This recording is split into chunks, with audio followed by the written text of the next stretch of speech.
Então, bom dia mais uma vez. Lembro que a sessão está a ser gravada e será disponibilizada online. A convidada de hoje é a Sofia Estudante Ribeiro. É licenciada em Filosofia pela Faculdade de Letras da Universidade de Lisboa, terminou o curso em 2021, com uma tese de licenciatura sobre a relação entre a liberdade e a comunidade na obra de Rousseau. Ainda na fase final da licenciatura, criou e dinamizou, em conjunto com outros colegas da Faculdade de Letras, um chapter do projeto internacional Minorities and Philosophy, que procura tornar o meio académico de filosofia mais inclusivo. E, neste contexto, a principal atividade é um grupo de leitura quinzenal, coordenado, portanto, neste chapter. Atualmente é aluna do mestrado em Filosofia Política na FCSH, está a desenvolver uma tese no âmbito do projeto Present Democracy for Future Generations. O tema é o tema da autonomia em Kant e a aplicação desta à questão da autonomia geracional. Para terminar, dentre os seus principais interesses filosóficos estão as relações da liberdade e autonomia com a normatividade e a vida em comunidade. O texto que a Sofia nos trouxe hoje para discutirmos é de Rainer Forst, Moral Autonomy and the Autonomy of Morality, Toward a Theory of Normativity After Kant. Está no livro The Right to Justification, Elements of a Constructivist Theory of Justice, da Columbia University Press, publicado em 2012. Creio que já existem versões bastante anteriores, mas este é aquele que vamos usar e que serve então de referência para esta sessão. Muito obrigado, Sofia, e passo imediatamente a palavra. Obrigada. Posso partilhar um PowerPoint? Sim, acho que... Não consigo. Ok. Não, ok. Está aqui.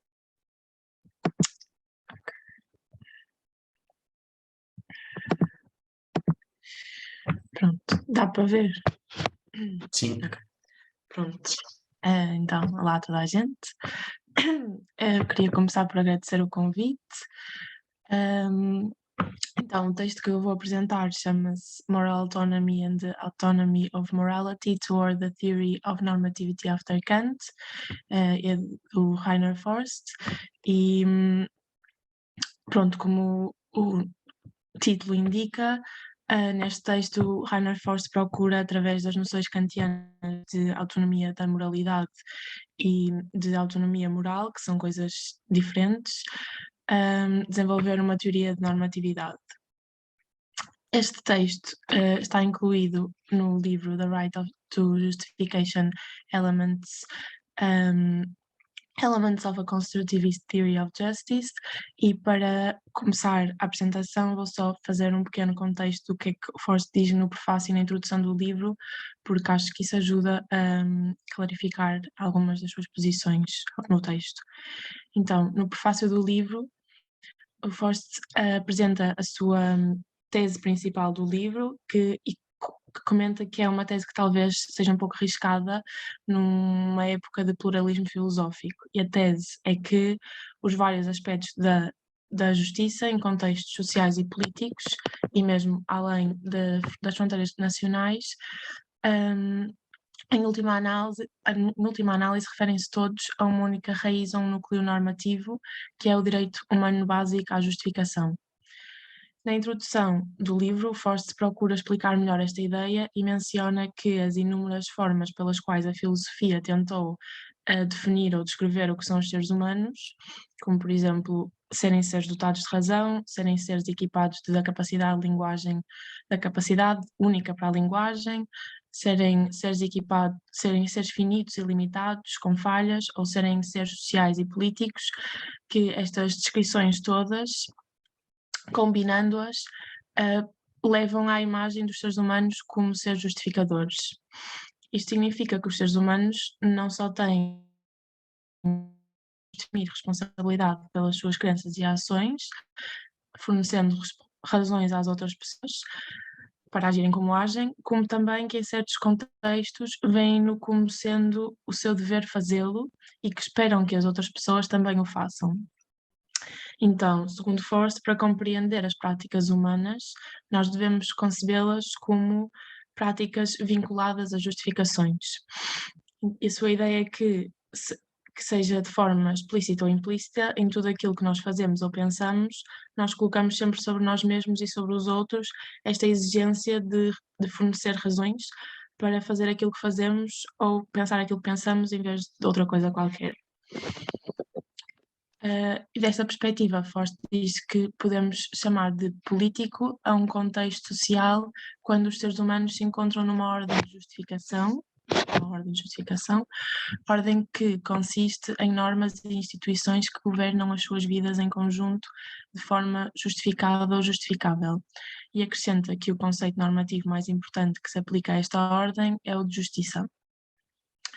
Na introdução, Forst reforça o que já tinha dito no prefácio, que é que a sua tese principal ao longo do livro é que devemos entender a justiça social e política com base num único direito, o direito à justificação, e que é de acordo com este que devemos construir princípios para a estrutura básica da sociedade. E esclarece que esta sua tese é baseada na convicção de que esta é a melhor maneira possível de reconstruir filosoficamente o imperativo categórico kantiano que exige que nos respeitemos ou que nos tratemos uns aos outros como fins em si mesmos. Pronto. Então, agora entrando no texto em si, eu tentei fazer uma estrutura do texto, mas acho que não está muito bem equilibrada, mas pronto. No início, nos primeiros 4 pontos, ele faz uma introdução em que procura fazer algumas clarificações conceptuais, depois faz uma exposição da filosofia kantiana. Ao longo do texto ele volta a fazer isso, mas pronto, estes 2 pontos são quase só isso. Depois ele introduz o tal princípio de justificação e, a partir do ponto 9, ele procura explicar a normatividade do próprio princípio de justificação. Então, a primeira coisa que ele começa por fazer é dizer que acha que na altura em que o texto foi escrito, que na verdade foi em 2005, porque o texto antes de ser incluído neste livro já tinha sido publicado nesta outra revista,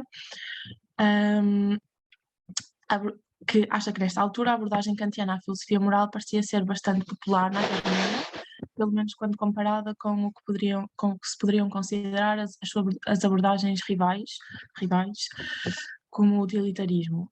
Isto porque parecia ser bastante frequentemente aceite a ideia de que a moralidade consistia num princípio de respeito por pessoas autónomas como fins em si mesmas e que a moralidade envolvia um sistema de normas vinculativas que devem a sua validade a um procedimento de universalização. Mas, embora ele tenha esta ideia, ou acho que isto seja a ideia geral, alerta-nos de que a situação não é bem assim e que, na verdade, muitos autores, embora considerem que a abordagem de Kant ao conteúdo da moralidade deva ser aceite, consideram que, pelo contrário, a sua justificação da moralidade é inaceitável. E Forst dá o exemplo de Ernst Tugendhat, que é um autor que defende que Kant fundamentou a sua concepção de moralidade numa teoria normativa completamente implausível. E o argumento de Tugendhat, segundo Forst, é que para Kant as pessoas com racionalidade prática têm um absoluto e misterioso must, um ought, um dever moral, forçado em si, o que supostamente comprometeria a própria ideia de autonomia e faria com que a ideia de razão kantiana não passasse de uma fraude. Só que, para Forst, esta ideia implica um paradoxo, porque se a concepção de moralidade, algo que envolve normas categoricamente vinculativas, estiver conectada com uma noção de normatividade que substitua o ought moral por um want, algo funcional com um desejo, isso vai fazer com que dessa concepção de moralidade apenas possam resultar imperativos hipotéticos e desta forma, com esta substituição, a própria concepção de moralidade, enquanto algo que envolve normas categoricamente vinculativas, é posta em causa, pois se a questão normativa fundamental da moralidade, questão de qual é o fundamento para ser moral, for dada uma resposta instrumental, então nenhuma justificação autónoma da moralidade pode dotar esta resposta com a validade necessária que precisaria para produzir uma motivação não instrumental para ser moral. Ou seja, fazendo esta substituição entre o ought e um want, tirando o elemento da obrigação, ou seja, tirando o elemento da obrigação da moralidade, deixaríamos de conseguir responder devidamente à questão da normatividade da moralidade, que é precisamente a tarefa que Forst se propõe a desenvolver ou explorar neste texto. E isto é importante porque a resposta à questão normativa básica, esta questão, determina a nossa compreensão da validade das normas morais e da ação moral em geral. Portanto, Forst diz que se aceitarmos a teoria de Tugendhat, de que a teoria de Kant envolve uma teoria normativa implausível, temos duas possibilidades: ou mudamos a nossa noção de moralidade e abandonamos a noção obscura de normas incondicionalmente vinculativas, ou tentamos encontrar uma teoria de normatividade que torne inteligível e compreensível esta noção obscura. E este segundo caminho que Forst se propõe a percorrer no texto. E, portanto, usando a concepção de Kant de autonomia moral e de autonomia da moralidade, Forst vai vai procurar desenvolver uma compreensão deontológica da normatividade que seja coerente e convincente. Antes de avançar, ele procura fazer alguns esclarecimentos conceptuais. O primeiro a explicar é o que é que ele entende por moralidade, e para o autor a moralidade é um sistema de normas categoricamente vinculativas e os direitos e deveres correspondentes que se aplicam aos seres humanos enquanto seres humanos, de forma recíproca e universal, na sua qualidade de pessoas morais e que não pressupõe nenhum conceito de especial proximidade interpessoal ou relações de comunidade, como por exemplo as pessoas serem suas amigas, vizinhas ou da mesma família. Por outras palavras, para Forst, as normas morais representam respostas categoricamente vinculativas a conflitos intersubjetivos, respostas estas que devem ser justificáveis para todas as pessoas como sendo o que é moralmente exigido, proibido ou permitido em determinada situação. Neste sentido, surge o segundo conceito a clarificar, que é o de normatividade moral. Por este conceito, Forst entende aquilo que fundamenta a validade e o poder vinculativo das normas morais e as torna merecedoras de reconhecimento, no sentido em que alguém julga ter uma razão para agir de acordo com estas normas pelos motivos certos. Portanto, num nível metodológico, a questão da normatividade coloca-se numa perspectiva da primeira pessoa, ou seja, a questão normativa é colocada por cada pessoa a si própria quando procura saber que razões ou justificações tem para cumprir com determinada norma moral e se isso faz sentido para si enquanto sujeito que age. Isto significa que uma teoria da normatividade moral, na perspectiva da primeira pessoa, implica que se assuma que os seres humanos são livres e racionais, pois se os seres humanos não fossem membros de um espaço de razões, um space of reasons, no qual devem fornecer uns aos outros justificações capazes de passar por uma avaliação normativa intersubjetiva, então os seres humanos seriam como que máquinas que operam dentro de certos limites estabelecidos por normas, mas que não poderiam considerar-se uns aos outros como responsáveis por violarem essas mesmas normas, nem por cumprirem essas mesmas normas. Isto porque tais máquinas não têm razões ou justificações para operarem em conformidade ou em violação das normas. Neste sentido, Forst entende que ser autónomo significa estar situado num espaço de normas e ser capaz de agir de acordo com razões. Isto envolve duas competências diferentes. A primeira é o que ele chama de capacidade de primeira ordem, que envolve é a capacidade de agir responsavelmente de acordo com normas, e a capacidade de segunda ordem corresponde à capacidade de interrogar a validade das próprias normas e de a justificar. Assim, o espaço da moralidade constitui-se ao mesmo tempo como um espaço de liberdade e um espaço de obrigação. A última clarificação que ele faz é sobre a ideia da autonomia da moralidade. Sobre isto, ele começa por mencionar que a noção de moralidade em causa é uma moralidade livre do conteúdo e de fundamentos de validade tradicionalmente prescritos, pelo menos no sentido em que estes já não constituem a fundamentação inquestionável da moralidade. Portanto, a moralidade deve encontrar os seus fundamentos em fontes independentes e diferentes destas tradicionalmente aceites. Esta independência, claro, foi fruto de vários conflitos históricos complexos. Esta independência da moralidade significa que não há valores ou verdades que possam dizer-se prioritários à própria moralidade. Isto aconteceria caso a moralidade se fundamentasse ou estivesse dependente destes, ou se esses valores ou verdades pudessem sobrepor-se à própria moralidade. O segundo aspecto que Forst menciona sobre a autonomia da moralidade é que foi Kant quem atribuiu à ideia de moralidade autónoma o significado não apenas desta ser independente em relação à justificação substantiva de normas, mas também que esta requer motivos próprios, ou seja, que deve ser livre de noções religiosas ou seculares de felicidade ou da promessa desta. O que isto significa, a autonomia da moralidade, é que a moralidade não vai buscar a sua validade a nada fora de si e, portanto, deve ser seguida em virtude de si mesma, for its own sake. Isto também tem implicações na perspectiva da primeira pessoa. Quem não age motivado por motivos morais, embora possa agir em conformidade com a moralidade, não age moralmente. Pronto, depois entra a parte em que ele expõe a teoria kantiana e nesta parte ele propõe-se a rever os argumentos-chave das primeiras duas secções da fundamentação da metafísica dos costumes, obra na qual Kant se propõe a descobrir o princípio supremo da moralidade, que acaba por descobrir no princípio da autonomia da vontade. O ponto de partida de Kant é a ideia comum dos deveres, e das leis morais, de acordo com as quais a moralidade é um sistema de leis estritamente vinculativas e que a boa vontade toma como uma base da ação. Ou seja, agir moralmente é agir de acordo com a lei, isto é, agir de acordo com o dever ou a partir do respeito pela lei. Esta lei pressupõe que seja capaz de determinar a boa vontade, deve satisfazer certas condições.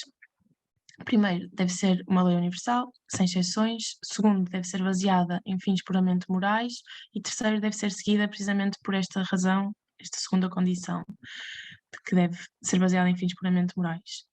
As máximas, que são os princípios subjetivos da vontade, requerem uma lei prática para as suas determinações objetivas. E, por sua vez, esta lei deve ser estritamente universal, independentemente dos assuntos morais a que disser respeito. Portanto, a lei prática suprema deve ser uma lei que prescreva a própria lawfulness, não sei bem como traduzir isto. Pronto. Isto é, esta lei suprema requer que as minhas máximas se possam tornar uma lei universal. Esta é uma das fórmulas do imperativo categórico, que a tua máxima se possa tornar lei universal.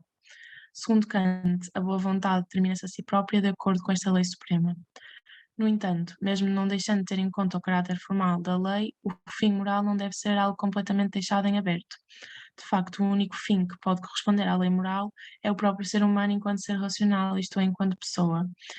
E é neste sentido que o imperativo prático estabelece que devemos tratar as pessoas sempre como um fim e nunca meramente como um meio. Consideradas em conjunto, a lei prática e a determinação do fim da ação moral levam Kant a afirmar que as pessoas morais são membros de um reino dos fins, no qual se reconhecem mutuamente uns aos outros, enquanto seres livres e responsáveis.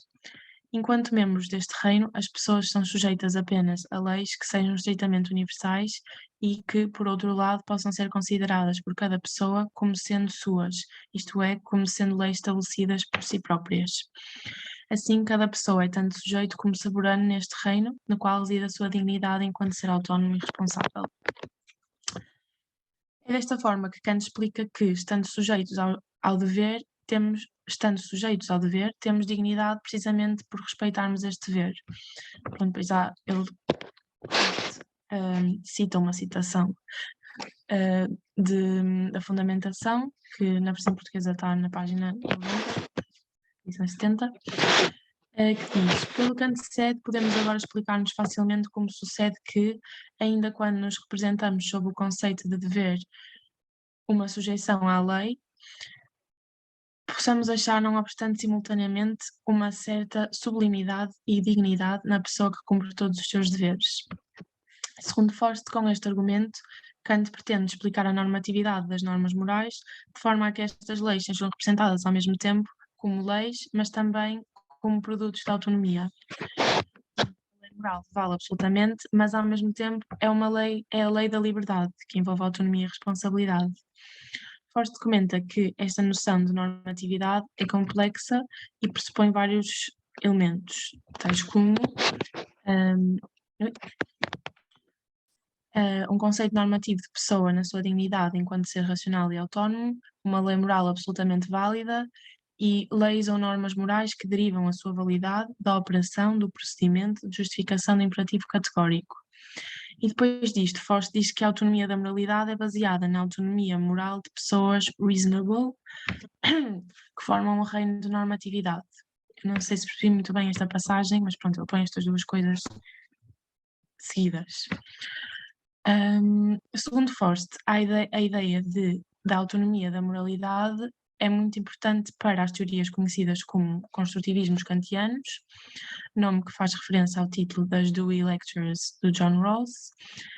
E ele diz que, embora as diferentes teorias que se enquadram nesta categoria tenham muitas divergências entre si, algo que têm em comum é todas subscreverem a tese da autonomia da moralidade. Isto é fundamental, tendo em conta que, segundo a visão central do construtivismo, não há nenhuma ordem de valores objetiva ou em qualquer outro sentido válida que tenha prioridade sobre o procedimento de justificação. Ou seja, é preciso as normas passarem por este procedimento de justificação para serem consideradas válidas. Aqui começa a tal terceira parte, que é quando ele começa a desenvolver a sua própria teoria e introduz o princípio da justificação. A proposta de Forst começa pela suposição de que a análise do ponto de vista moral devia começar com uma reconstrução dos claims de validade moral. E, procedendo recursivamente, esta análise deveria também investigar as condições de justificação destes claims e da construção de normas. O princípio da justificação é um princípio que declara que as respostas a questões práticas devem ser justificadas de acordo com o tipo preciso de claim de validade que suscitam. Então, se a razão prática pode ser compreendida como a faculdade de encontrar respostas justificadas para questões práticas, então o princípio da justificação é um princípio válido da razão prática. No contexto moral, normas que estabelecem que todas as pessoas têm o dever de fazer X ou de se absterem ou evitarem de fazer Y, suscitam um claim de validade categórica e incondicionalmente vinculativa, cuja aceitação os agentes podem exigir uns aos outros de forma recíproca e geral. Geral aqui no sentido de ser universal. A força dos claims de validade é que ninguém tem boas razões para questionar a validade dessas normas, isto é, qualquer pessoa pode, em princípio, exigir a outra pessoa que as siga. Se, começando por estes claims de validade, investigarmos recursivamente as condições sob as quais estes podem ser desempenhados, então os critérios de validade da reciprocidade e da generalidade, mais uma vez generalidade no sentido de universalidade, assumem o papel de critérios de justificação discursiva.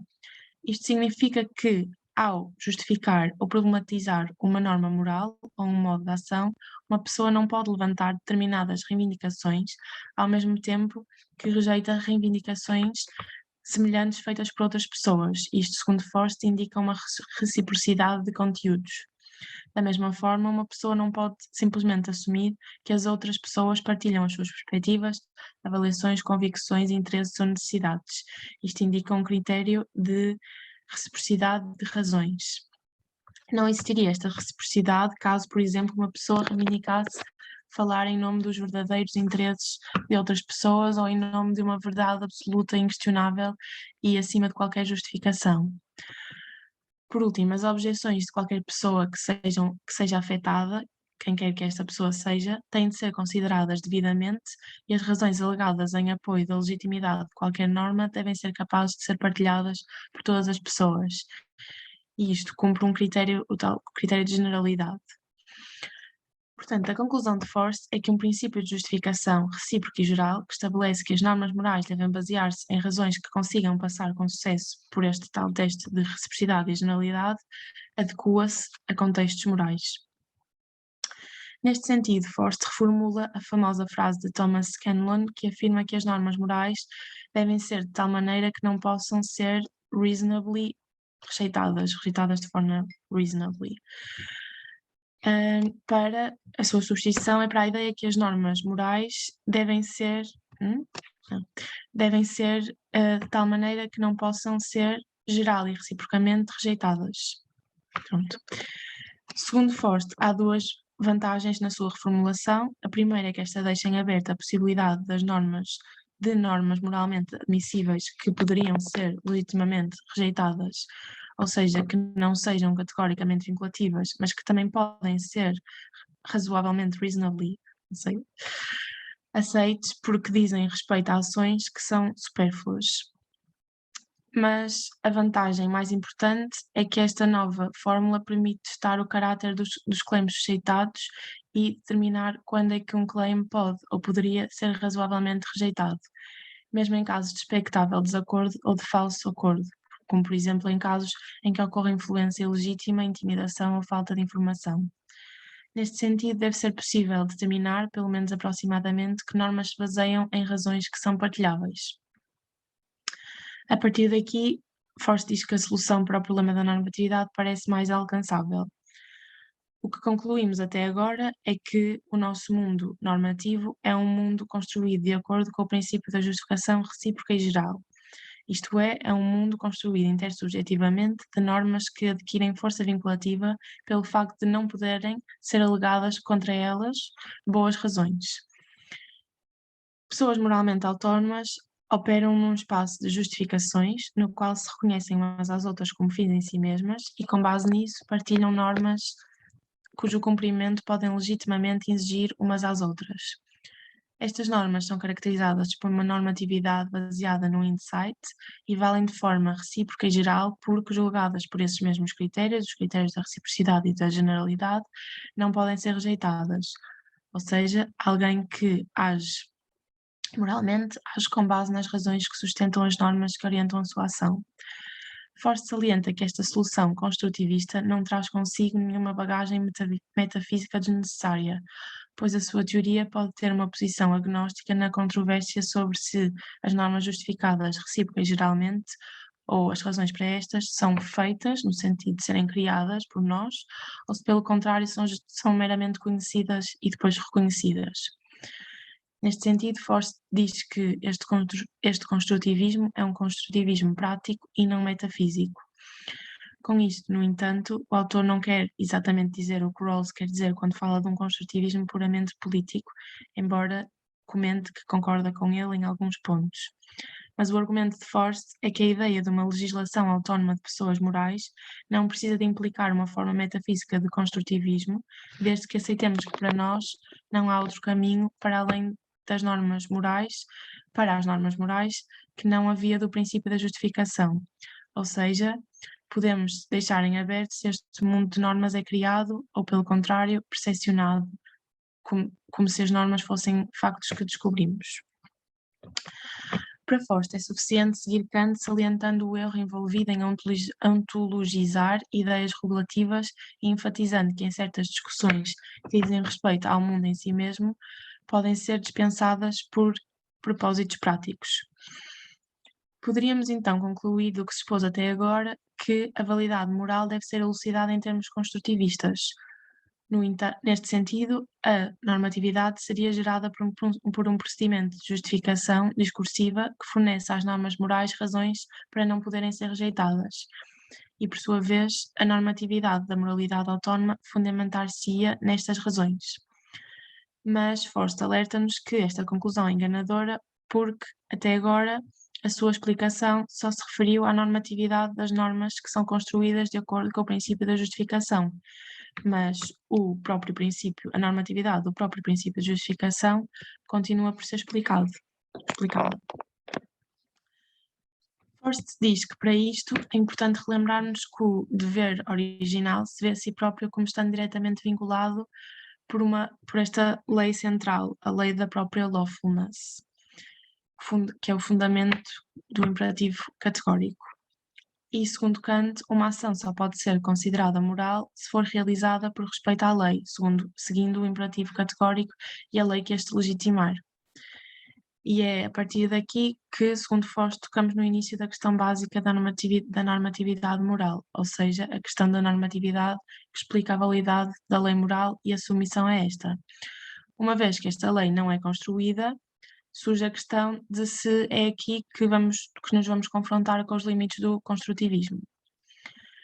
Para Kant, esta tentativa de explicar a validade da lei moral e da submissão a esta é a questão decisiva da normatividade. Esta tentativa de explicar a validade da lei moral e da submissão a esta. Pois se o poder vinculativo da lei moral não puder ser explicado por uma normatividade prática, isso significaria o colapso da autonomia da moralidade, tanto do ponto de vista motivacional, das motivações para agir, como substantivo, do seu conteúdo. Se o motivo para agir moralmente for um motivo heterónimo, ou seja, não autónomo, como por exemplo um interesse empírico, então a moralidade iria perder o seu point, ou seja, que é devida ou sem qualificação. Isso significaria que o seu cumprimento já não poderia ser exigido de forma geral e recíproca.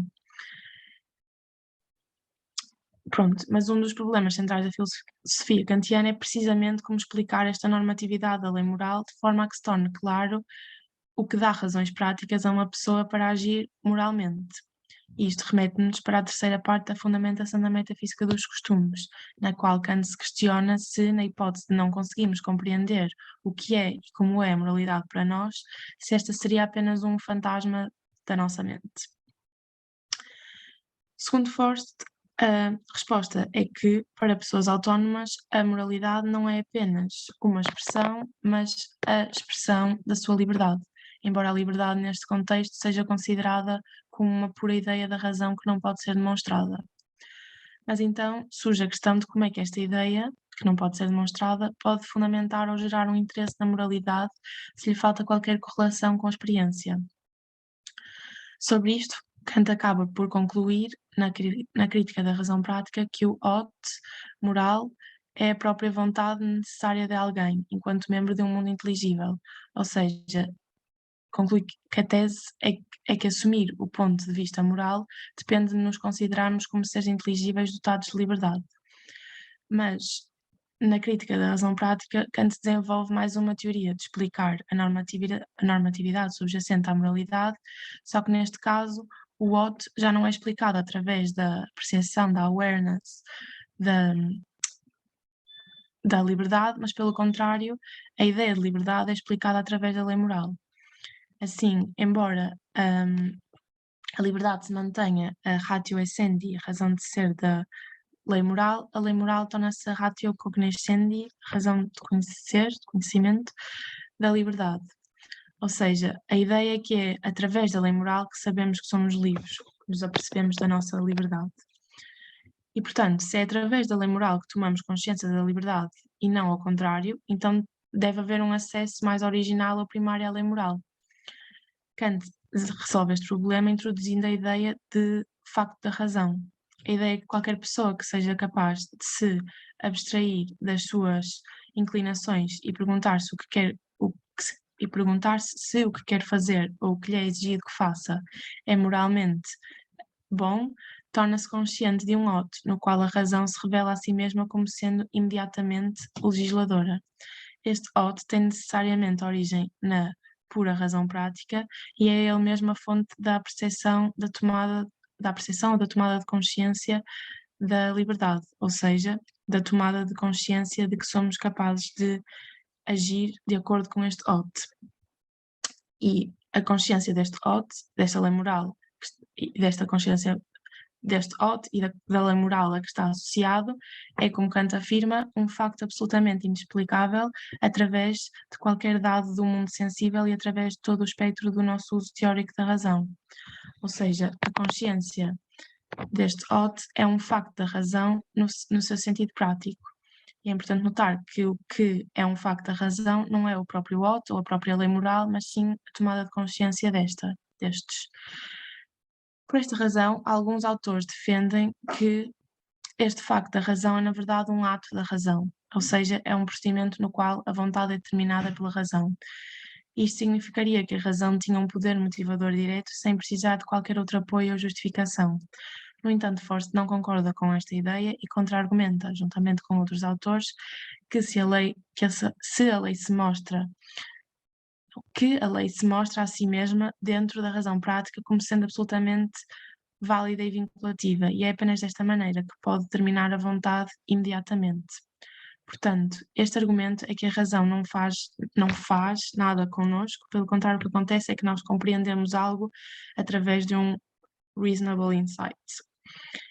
Este insight é compreendido de várias formas por diferentes autores, mas na visão de Forst não podem ser reconciliadas com as perspectivas de Kant, nem a interpretação ontológica da realidade do bem, nem o claim de que o eu moral pode ter um insight imediato sobre o que pode ser feito em determinado caso, pois esta afirmação criaria a impressão de que o procedimento do imperativo categórico poderia ser dispensado em favor de uma abordagem intuicionista.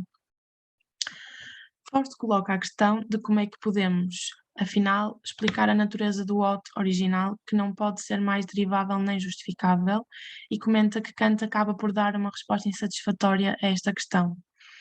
O seu argumento é que Kant acaba por relacionar ou atribuir a majestade ou grandiosidade da lei moral à natureza dos próprios seres humanos, especificamente à sua sublimidade enquanto agentes racionais. Portanto, a ideia de Kant é que a origem de todo o dever moral é a personalidade livre que se eleva à natureza falível e que pode valer sozinha como um fim em si mesma. Esta ideia de personalidade que inspira respeito constitui a dignidade da pessoa dotada de razão e fazer justiça a esta dignidade é o fundamento último da normatividade em Kant. Por outras palavras, é o respeito pela sua vocação mais elevada que obriga os seres humanos com racionalidade prática a determinarem as suas vontades de uma forma autónoma. E com este ponto chegamos ao primeiro critério da normatividade para Kant, que foi apresentado antes, que é a dignidade das pessoas autónomas e guiadas por razões. Assim, os seres humanos, enquanto pessoas morais, estão profundamente conectados a esta dignidade e violam-na quando repudiam e desrespeitam a sua própria natureza racional. Mas, segundo Forst, é precisamente aqui que reside a inadequação da resposta de Kant à normatividade. Isto porque, segundo ele, o apelo autorreflexivo à nossa própria dignidade e a exigência de a respeitar não é suficiente para explicar a qualidade especificamente moral deste ought. Para Forst, o que está em falta é uma referência a uma autoridade genuinamente moral à qual devemos a ação ou responsabilidade moral. E sem um Deus que garanta a lei e a humanidade de cada um de nós, o único possível fundamento da obrigação moral é o outro ser humano, cuja humanidade exige respeito incondicional simplesmente por este ser um ser humano. Segundo Forst, só desta forma é que se pode tornar claro porque é que a lei moral não precisa de quaisquer outras razões justificadoras para além do conhecimento prático de que cada pessoa é um ser justificador com o dever fundamental de fornecer justificações.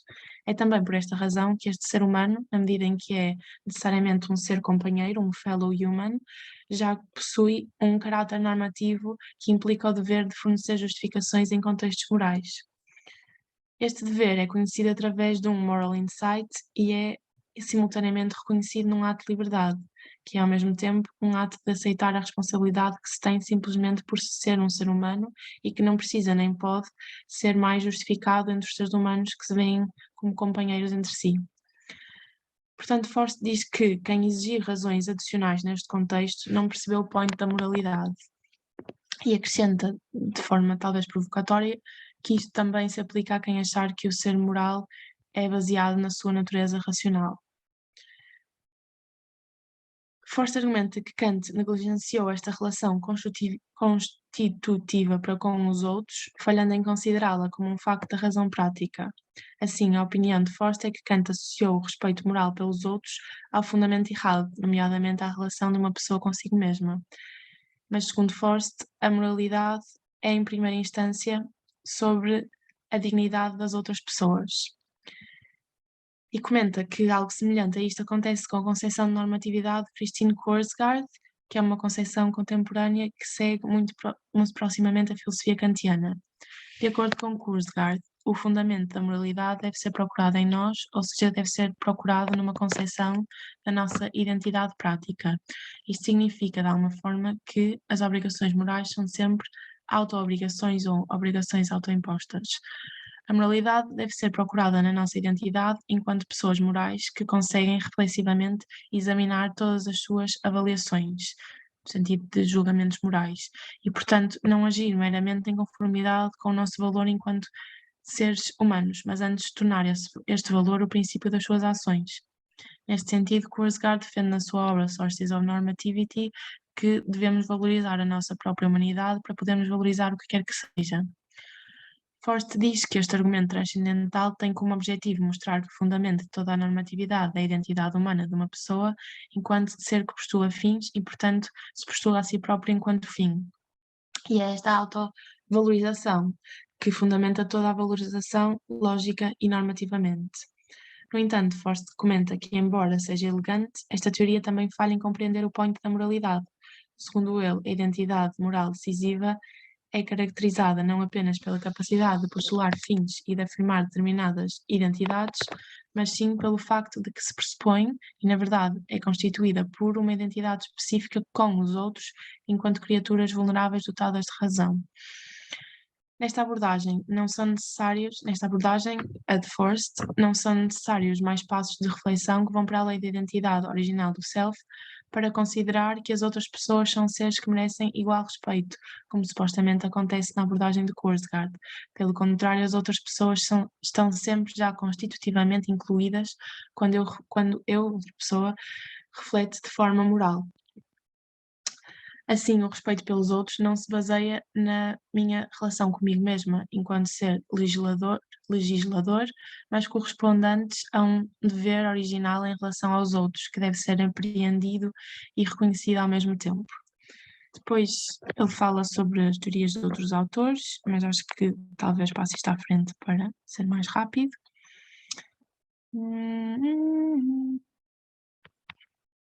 Sofia, desculpa interromper, se puder ser em 5 minutos, para termos tempo para Isso, vou discutir. passar coisas à Obrigado. frente, então. Sim.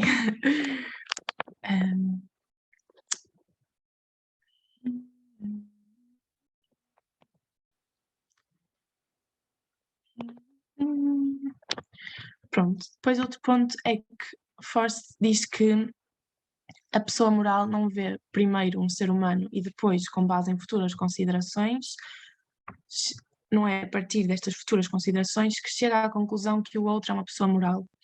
Pelo contrário, o que acontece é que um ser humano se torna visível enquanto pessoa moral e é assim que aprendemos a ver um ser humano.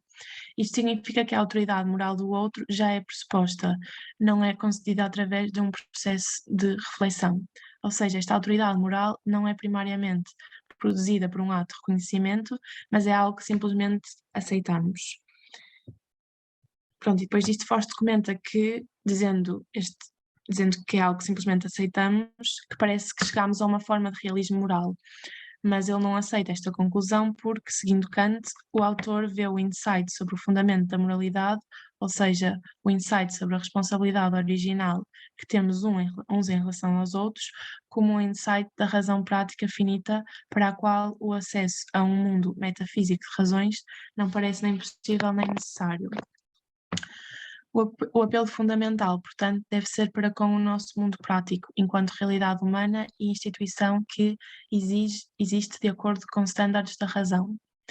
Portanto, a moralidade é uma instituição especificamente humana que é fundada na prática de seres humanos se concederem uns aos outros o estatuto de pessoas morais.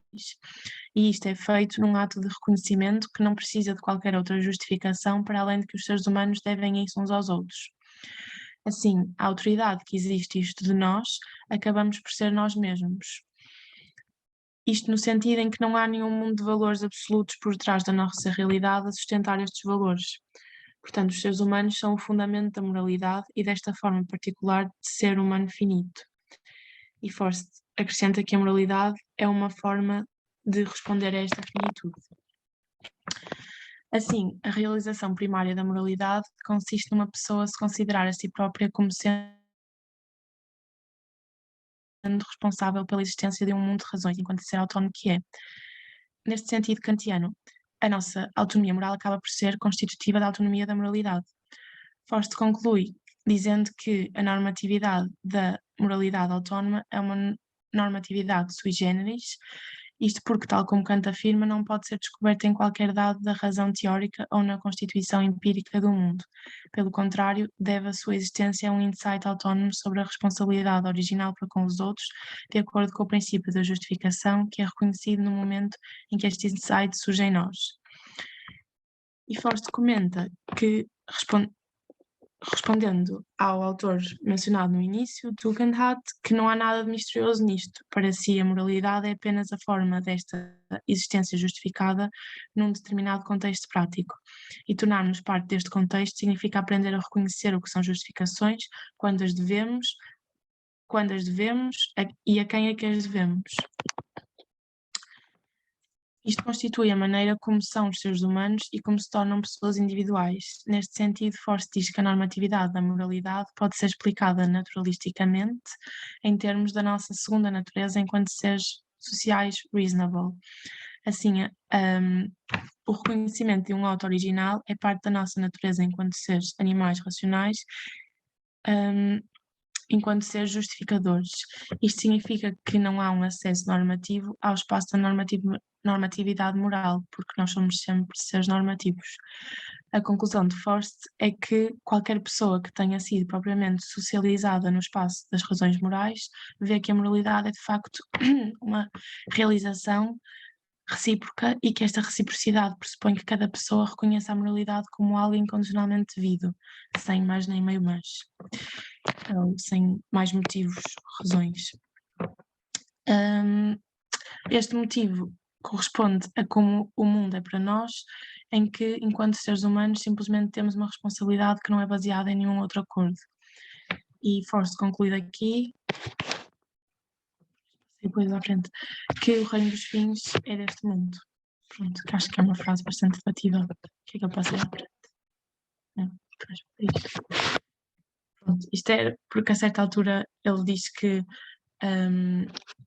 Kant baseia o respeito pelas pessoas no respeito pela lei moral e parece que ele defende, o Forst defende o contrário, que é o respeito pelas pessoas que leva ao respeito pela lei moral.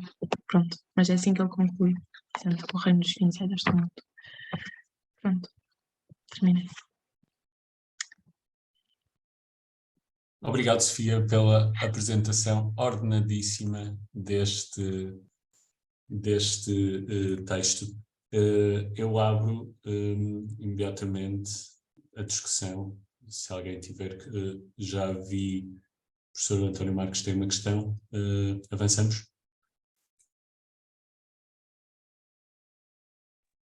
Não estamos a ouvir, professor. Agora acho que não sou só eu que não o estou a ouvir.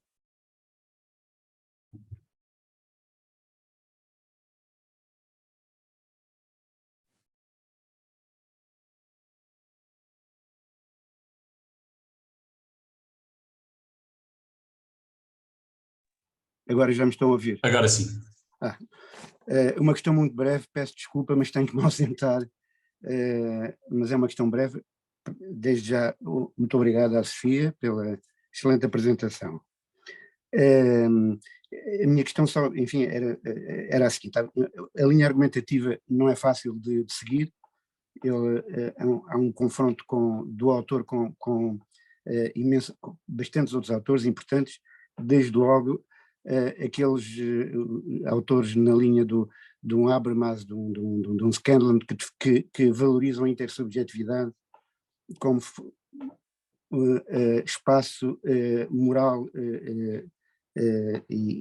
como constitutivo da esfera da moralidade.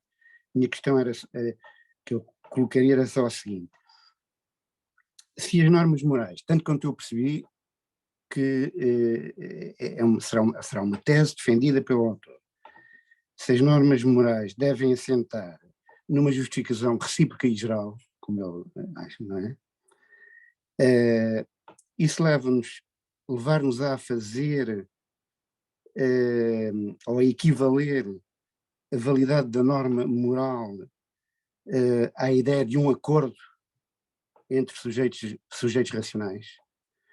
Ou seja, no fundo, parece estarmos aqui, ao valorizar e ao tentar explorar essa reciprocidade intersubjetiva como fundamentação da norma moral, de alguma forma esse movimento leva-nos ou não a, se quisermos atribuir ao acordo intersubjetivo, um valor na esfera da moral que, de alguma forma, eu duvido que exista em Kant. Lendo, por exemplo, na fundamentação ou mesmo na metafísica dos costumes, porque me parece também que depois a intersubjetividade, o problema da intersubjetividade é colocada por Kant num outro nível, que é já num plano jurídico, que é interessante que estes autores, que valorizam o espaço intersubjetivo para a fundamentação da moralidade, de alguma forma desvalorizam, ou desvalorizam quase completamente, na minha perspectiva.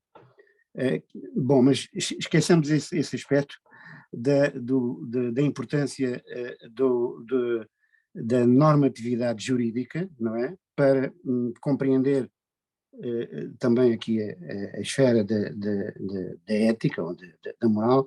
O meu problema é um pouco este. Se não se estará, no fundo, a atribuir à figura e à exigência, no fundo, de um acordo intersubjetivo uma importância e um papel que o Kant, pelo menos nas suas obras morais, não atribuirá. Bom, haveria muito mais coisas a dizer, mas desculpa, não posso, não queria monopolizar, mas pronto, é uma pergunta um bocado direta, se quisermos. E obrigado pela exposição. Eu não tenho uma resposta, não é? Mas, pois, sim, eu percebo a pergunta e faz sentido. Eu não tenho uma resposta, mas eu acho que a certa altura eu lembro-me do autor, mais ou menos criticar ideias de consenso, ou quando ele está a discutir outros autores, ele fala dessa ideia de acordo, não sei se fala de acordo especificamente, mas eu lembro dele mais ou menos criticar essas ideias de consenso, mas eu não percebi completamente o que é que ele queria dizer, por isso não sei responder a isso, mas sim, percebo a questão. Não sei se alguém quer ajudar. Ok. Obrigado. Tem que sair. Força, obrigado, professor, obrigado, Sofia. Não sei se alguém quer acrescentar alguma coisa ou colocar outra questão.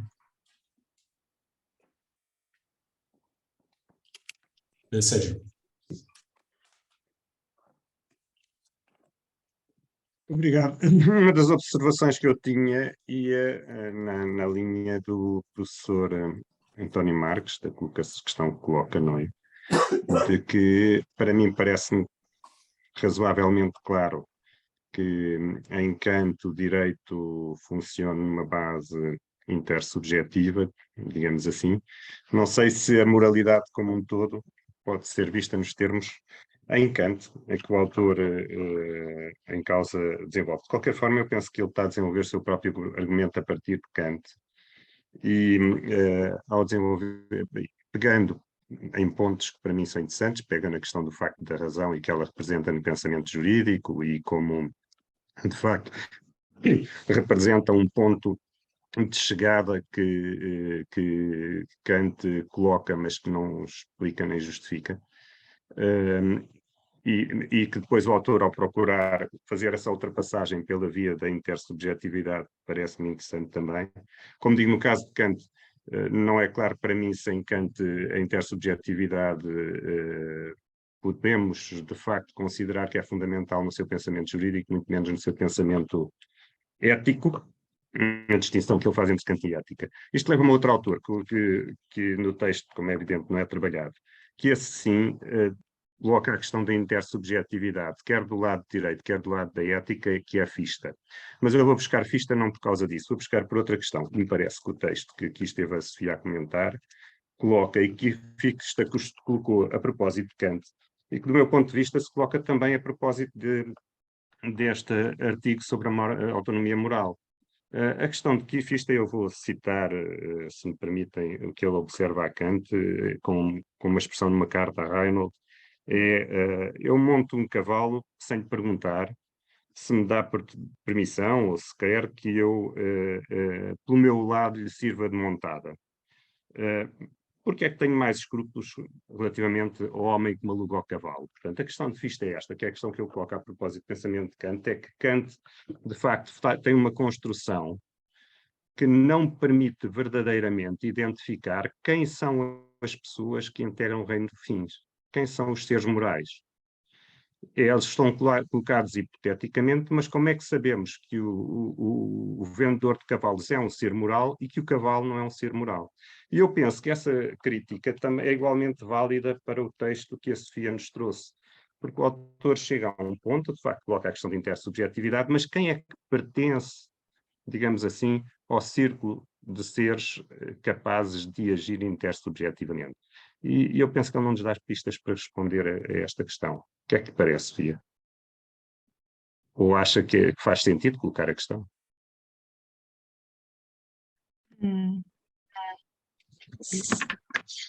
Pois, não sei, pareceu-me que ele, pois,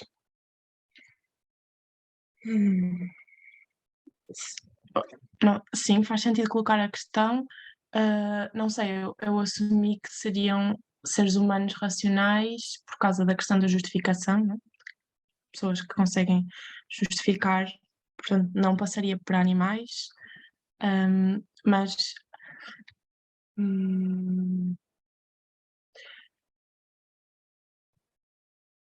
a questão é se seres que não seriam capazes desta justificação, se entrariam neste espaço, certo?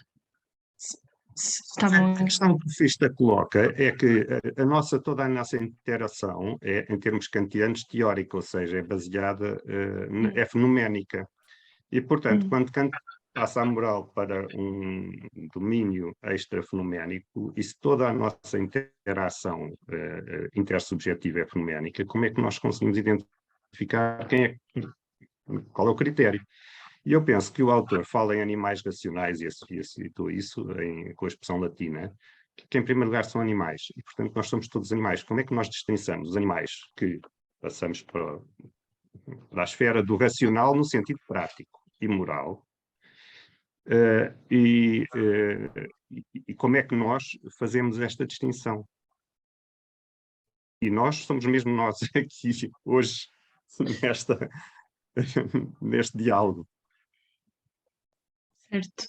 Pois, não sei se estou a responder à pergunta, mas a minha ideia, pronto, acho que a ideia do autor são os seres capazes de justificação. Não sei se provavelmente ele acha que animais não são capazes disso, mas se calhar também acha que crianças não são capazes disso, não sei, ou que pessoas com, sei lá, doenças mentais mais incapacitantes não são capazes disso, e se calhar é problemático, não é? Essas pessoas entram no espaço moral. Não sei, mas ele ao mesmo tempo ele parece que procura, quando ele conclui com a conclusão de que o reino dos fins é deste mundo, ou seja, parece que ele quer tornar bastante, ou seja, porque a moralidade estaria neste mundo numénico, mas parece que ele quer bastante trazer para o mundo prático, real, fenoménico. Então, não sei se consigo responder à pergunta.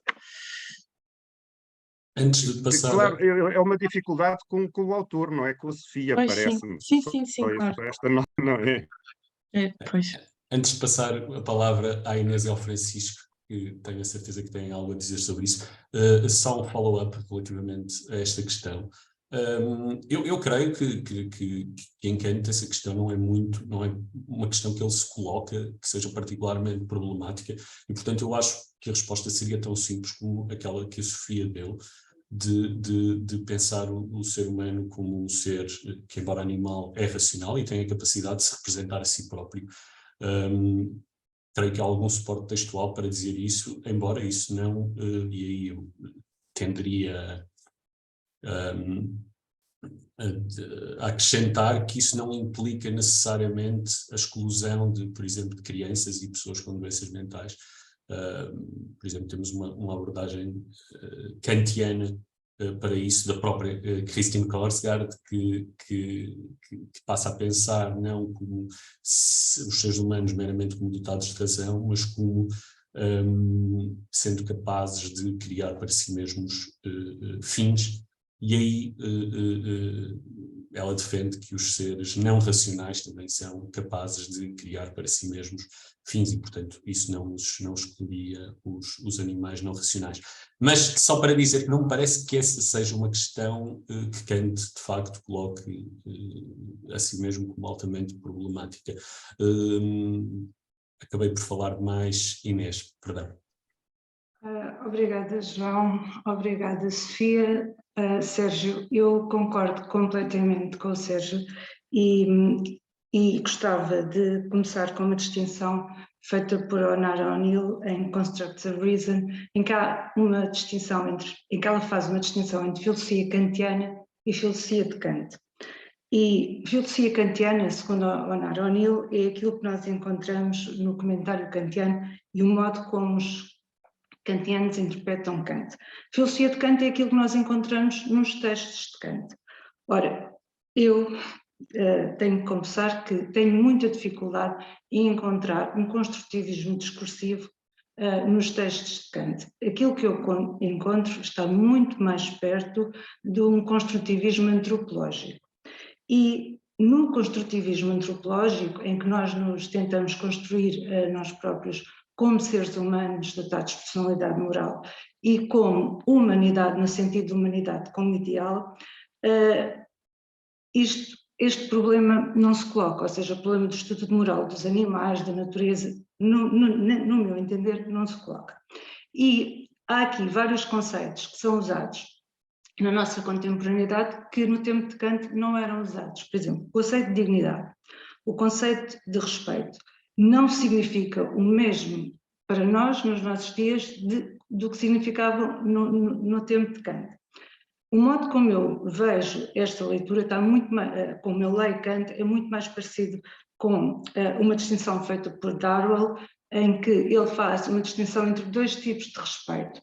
Há aquele respeito que nós vemos respeito universal, e nesse sentido esse respeito universal é a todas as pessoas, todos os seres humanos, poderá ser, depende da nossa racionalidade, poderá ser a todos os animais, a todas as formas de natureza, como por exemplo o NAES implica, porque há um respeito universal. E depois há o respeito de reconhecimento, e eu acho que é aqui, quando Kant fala, precisamente na fundamentação da metafísica dos costumes, sobre a boa vontade, que é aquilo que brilha mais do que todos, não é? Aquela questão que tem uma dignidade absoluta, que é o valor intrínseco, o valor por si mesmo. Ele fala no conceito de respeito pela primeira vez e da dignidade, referindo-se à boa vontade. E por isso, a boa vontade é, no meu entender, aqui a pedra de toque que permite dar salto precisamente para seguir para as normas morais. Obviamente que nós temos depois também ter um construtivismo discursivo, mas eu concordo com o Sérgio que o primeiro construtivismo não poderá ser discursivo, porque se for discursivo, mas antropológico, e aqui estou muito mais na linha da Korsgaard, porque se for discursivo, nós podemos ter sociedades que discursivamente concordam uns com os outros que a moralidade é assim, temos sociedades em que as mulheres não têm direitos, temos sociedades em que os homossexuais não têm direitos, e isto não faz sentido no meu ponto de vista. Logo, eu penso que a moralidade, e acho que era neste sentido que Kant referia precisamente ao conceito de dignidade e ao conceito de respeito, porque a dignidade, por exemplo, Kant considera que a matemática tem dignidade. O que é que Kant quer dizer com dignidade? Na minha leitura, ele quer dizer muitas coisas, mas uma das coisas que ele quer dizer com certeza é que nós desenvolvemos dignidade. Mas isso não significa que as pessoas não tenham dignidade, ou seja, há uma espécie de dois tipos de dignidade a funcionar. Há a dignidade geral e depois há uma dignidade que precisamente é algo que nós conseguimos por esforço moral, ou seja, porque assim, eu posso agir por boas ou por más razões. Não deixo de ser racional por isso, a Filipa Futo tem razão, eu posso agir por más razões e continuo a ser uma pessoa racional. Ou seja, o que é que faz a diferença? É quando eu ajo por uma racionalidade baseada na boa vontade, ou seja, quando eu tenho uma vontade boa de fazer o bem no mundo, porque eu não posso esquecer qual é o fundo, porque é que o dever surge? O dever surge para dar resposta a uma situação, ou seja, não surge por nada, e a situação que Kant queria era com certeza praticar o bem e fazer o bem, essa é a ideia de boa vontade, é assim que eu vejo as coisas e nesse sentido não vejo mesmo como é que a motivação poderá estar baseada só na intersubjetividade. Tem que estar na intersubjetividade porque nós somos seres racionais, mas está ligadamente e primariamente ligada a mim própria como ser humano que sou e na minha construção como pessoa humana. E nesse sentido estamos ligados num reino dos fins porque todos queremos que a nossa humanidade seja alguma coisa de jeito, não é? Porque senão não é. Ou seja, imaginem que amanhã começava uma guerra nuclear. Nós podíamos sobreviver como seres humanos, mas a nossa humanidade não. Não sei se foi claro. Obrigado, Inês. Sofia, não sei se quer fazer algum comentário. Acho que não. Acho que concordo, percebo o raciocínio, não sei bem o que dizer como resposta. Meia culpa e culpa, que tenho a certeza que não se importa, do Sérgio também. O Sérgio foi pelo Fichte, eu fui pela Korsgaard. Pedi ao Francisco que na sua questão, no seu comentário, regressasse ao texto que estamos a discutir. Olá a todos.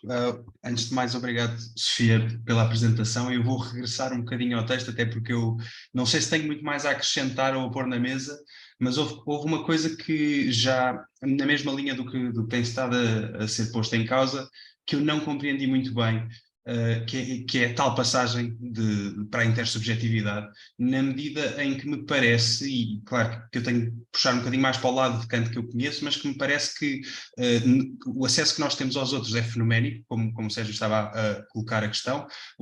Quando falamos da esfera jurídica, já estamos a falar de uma esfera que tem de ser assente num pressuposto de intersubjetividade, e aí tudo bem. Quando estamos a falar de uma esfera moral, não estamos a pôr um pressuposto de intersubjetividade, parece-me que não precisamos de pôr esse pressuposto de intersubjetividade, ou seja, se eu não tenho acesso ao, chamemos-lhe o númeno do outro, eu apenas tenho acesso ao meu e através daí eu consigo, parece-me que através daí poderia conseguir encontrar uma justificação para toda a esfera moral, que é o que me parece que Kant está a tentar fazer. Até porque quando falamos da intersubjetividade como a justificação do dever moral e depois falamos de reconhecer as explicações justificativas do outro como a fundamentação de uma moralidade, a mim parece-me que quando eu reconheço a justificação do outro como válida, eu tenho de a reconhecer através de mim mesmo, mais uma vez, ou seja, continuo a ter de filtrar tudo através da esfera subjetiva da moralidade. E, portanto, se calhar eu ponho isto de uma forma mais concreta e uma pergunta mais direta em relação ao texto, até porque fiquei com isto na cabeça e distraí-me na última parte da apresentação, precisamente por isto, que era a ideia de quando falamos da sublimidade humana como não sendo suficiente para a justificação da moralidade, e depois Forster põe a questão da humanidade dos outros. Eu não sei se a humanidade dos outros não é tão etérea e tão nebulosa como a sublimidade humana enquanto uma justificação da moralidade, como uma fundamentação da moralidade. E, portanto, a minha pergunta era essa: como é que Forster justifica a sua própria fundamentação da moral nesse sentido, numa coisa que ele chama a humanidade do outro, e diz que é mais forte do que aquilo a que eu supostamente tenho acesso, que é a sublimidade, a minha razão, toda a estrutura racional que me permite explorar o mundo fenoménico. Não sei se fez sentido, se está claro o que é que eu estou a perguntar. Sim, acho que sim. Eu também tive essa questão, até porque ele no fim parece, não sei se contradiz, mas assim, ele começa a dizer que a moralidade, que no fundo o fundamento da moralidade afinal é a nossa natureza, mas é a nossa segunda natureza, que é a nossa natureza que é sociável, pronto. Mas parece que ele também traz de volta ao próprio ser humano, ele próprio. Então, foi um pouco confuso isso, não sei se ele se está a contradizer. Deixa eu ver se eu encontro alguma coisa específica que ele diz.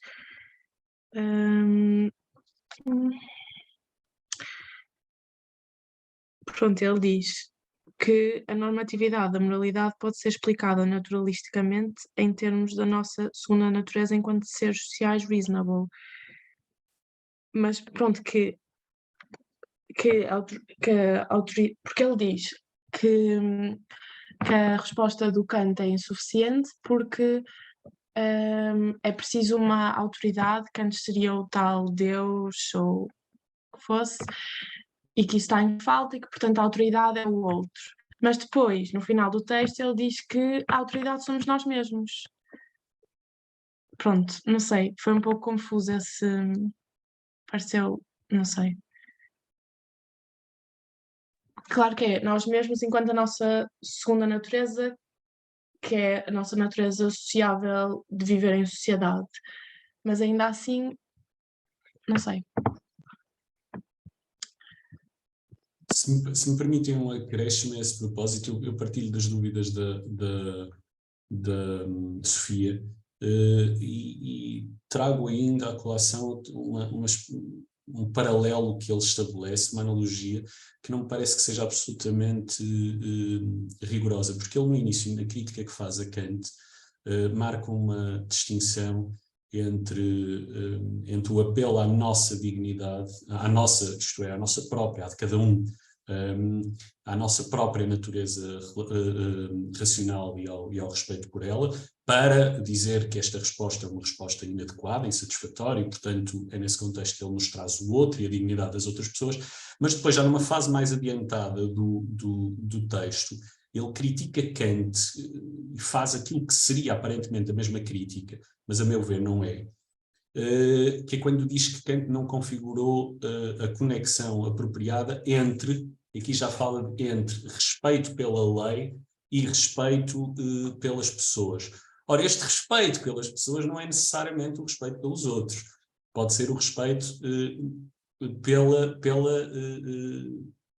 pessoa, pela humanidade de mim próprio, que depois é extensível às outras pessoas. Portanto, eu acho que esse aspecto está de alguma maneira, não é claro, é um pouco diluído. Aliás, eu penso que os próprios textos de Kant nos deixam com algumas dúvidas de se é possível estabelecer essa distinção de prioridades, digamos assim. E penso, por exemplo, naquelas passagens em que Kant distingue entre as nossas obrigações para com os seres racionais, fins em si mesmos, pessoas, e em relação àquilo a que ele chama coisas, ou até na própria fórmula da humanidade, do imperativo categórico. Não sei, mais uma vez, queria só que a Sofia comentasse se esta analogia faz algum sentido entre, por um lado, a nossa própria dignidade e, por outra, a dignidade do outro, que ele faz com que se fosse um paralelo com o respeito pela lei e o respeito pelas pessoas. Mas sim, acho que tem a ver com isso. E às vezes parece que ele está a tentar, o autor, defender essa tese de que começa pelo outro, que não passa de nós para o outro, mas não sei se ele consegue muito bem, lá está, justificar isso, fundamentar isso, porque surge sempre a questão, ok, mas é o outro para mim, sou eu que estou, não sei, é em mim que isso acontece, sou eu que tenho consideração, é sempre eu, não é? Pronto, e lá está, a dignidade do outro também eu também sou o outro para outra pessoa, não é? Por isso eu também tenho que ter a minha dignidade. Pronto, é isso, eu acho que ele se contradisse um bocado, ou então que não explicou bem o seu ponto, não sei. Mas isso foram questões que surgiram em mim também. Obrigado. Mais questões?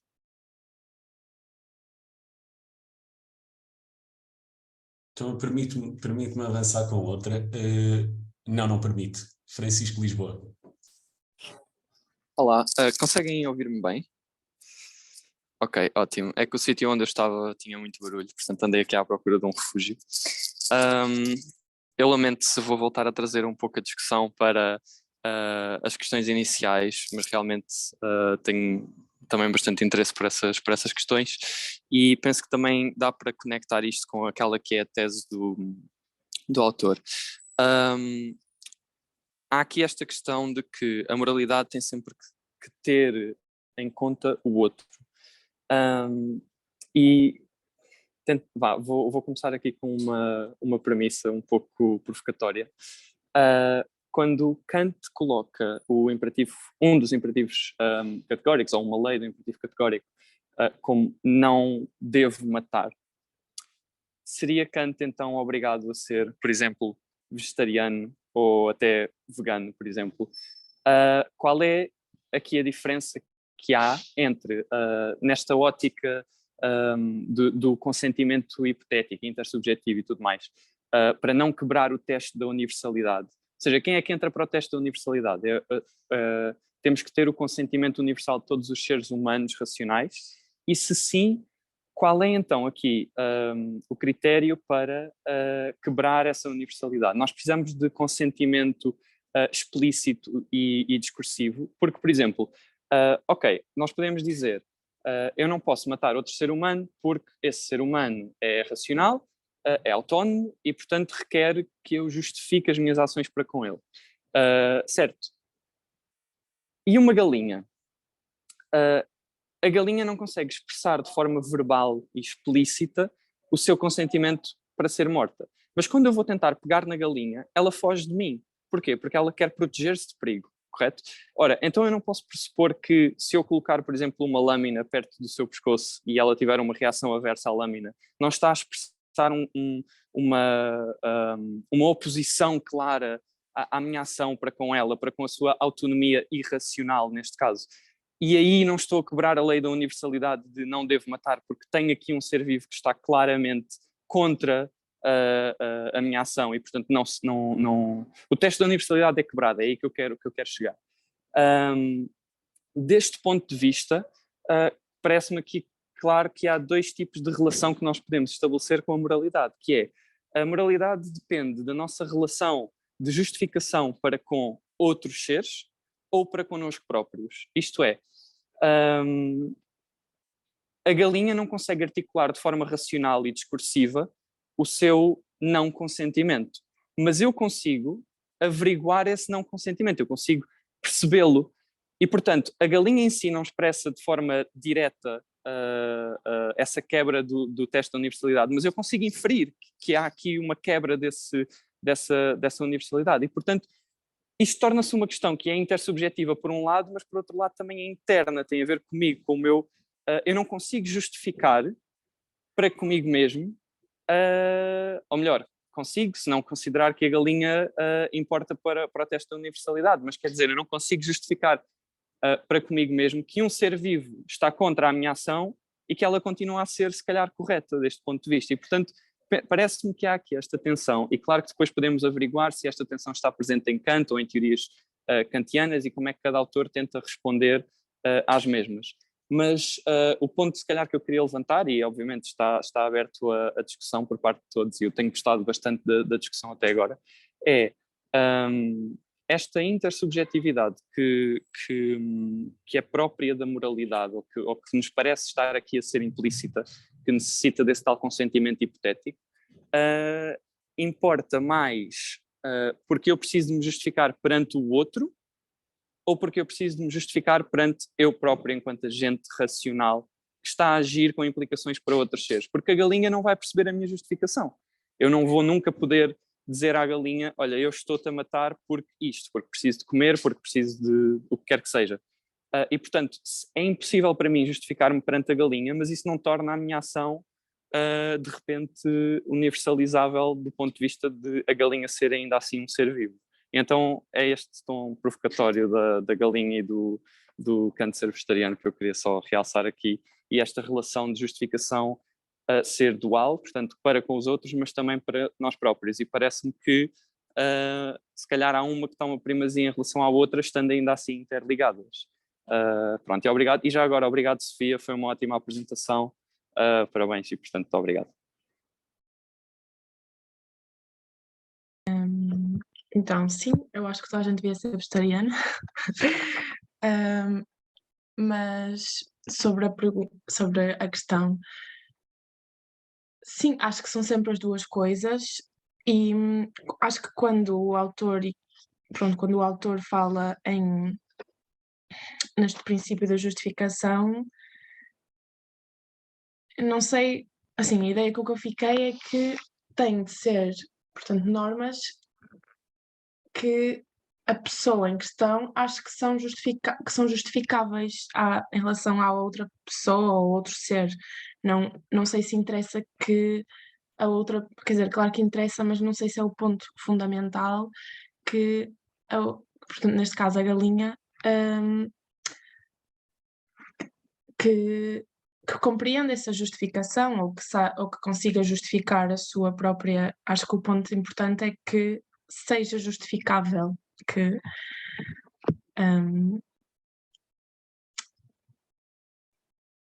teórico, portanto, que pareça justificável à pessoa dessa norma.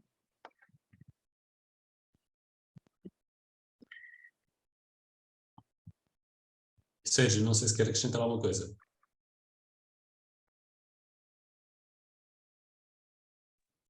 Quero algo que tem a ver com o texto e tem a ver com o exemplo do Francisco, claro.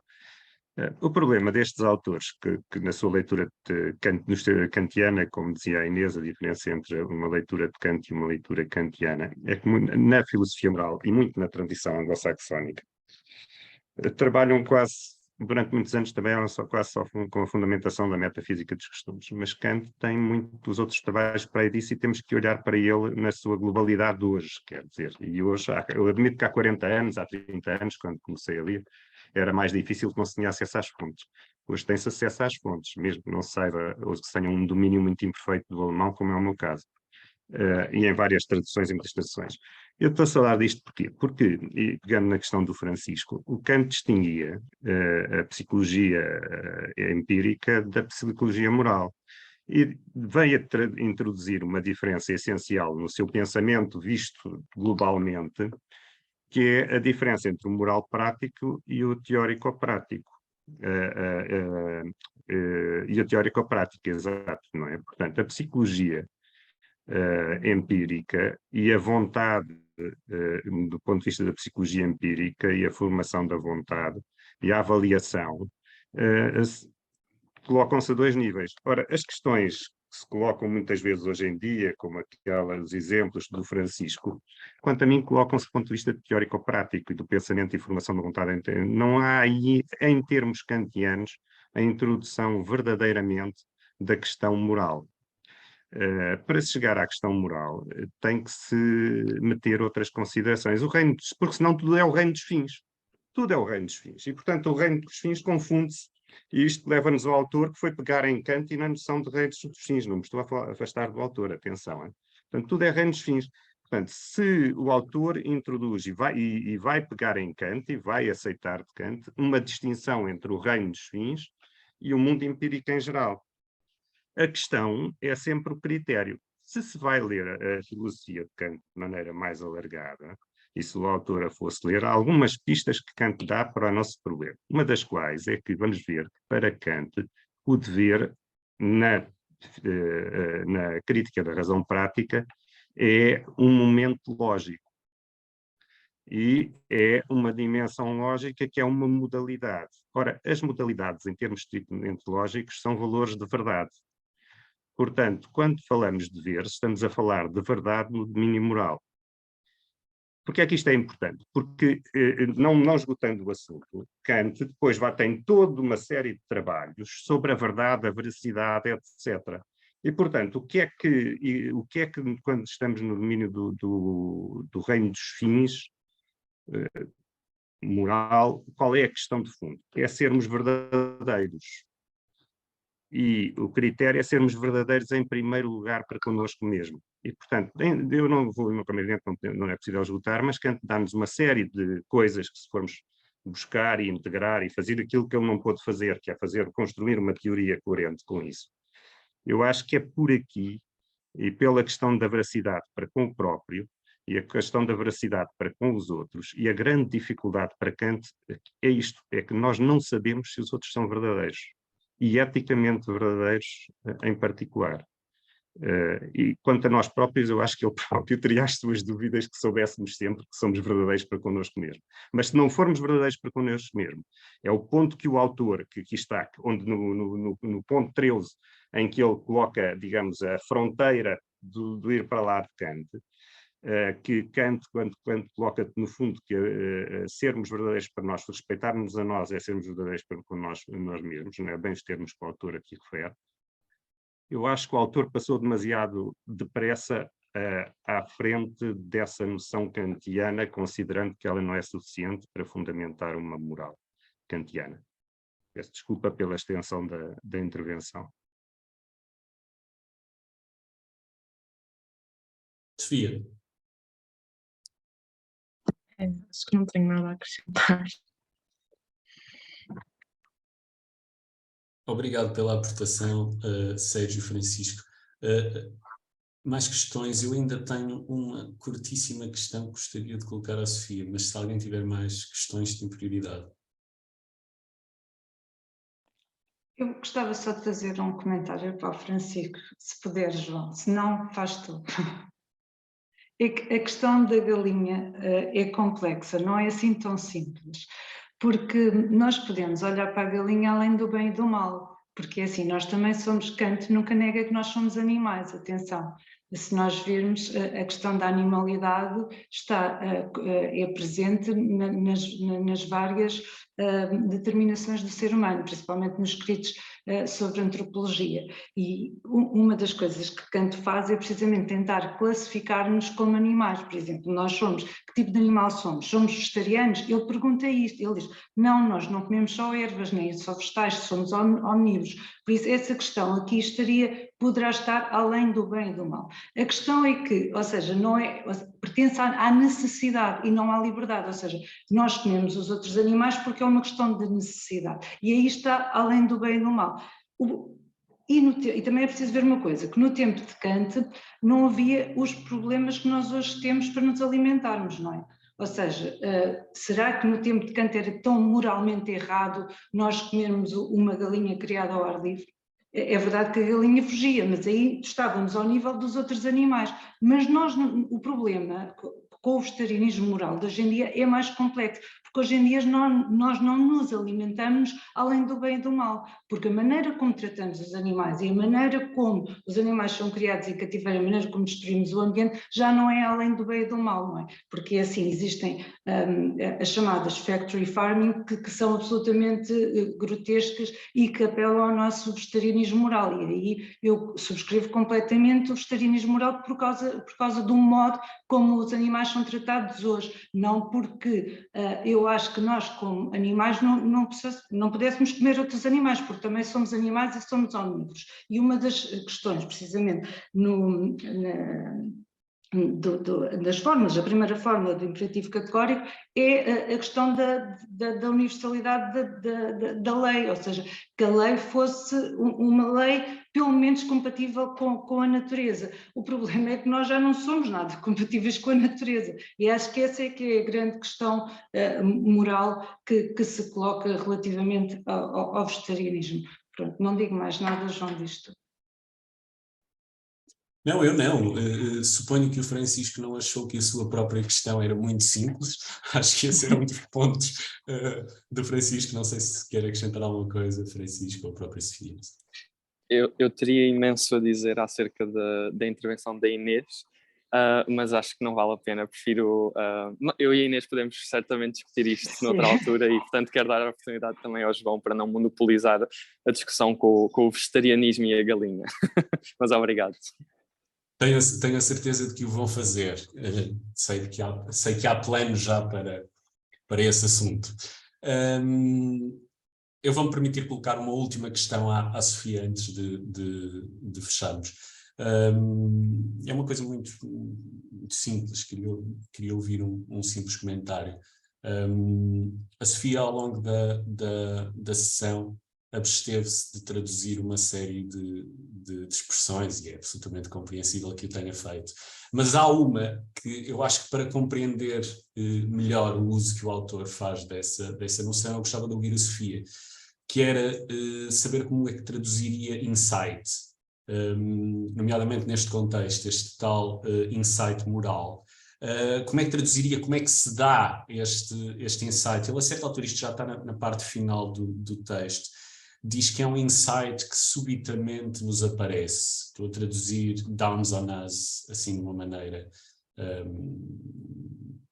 atabalhoada, mas que subitamente nos aparece. E a Sofia falou de, não sei se, acho que nesse contexto, algo que simplesmente aceitamos. Como é que se dá esse insight e como é que o traduziria, se conseguisse? Pois, eu não traduzi precisamente porque eu não sabia como traduzir.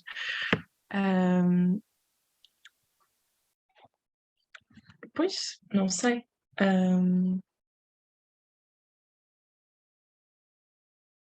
Pronto, acho que a tradução mais comum de insight era um discernimento, um entendimento, mas acho que não é bem isso, não sei.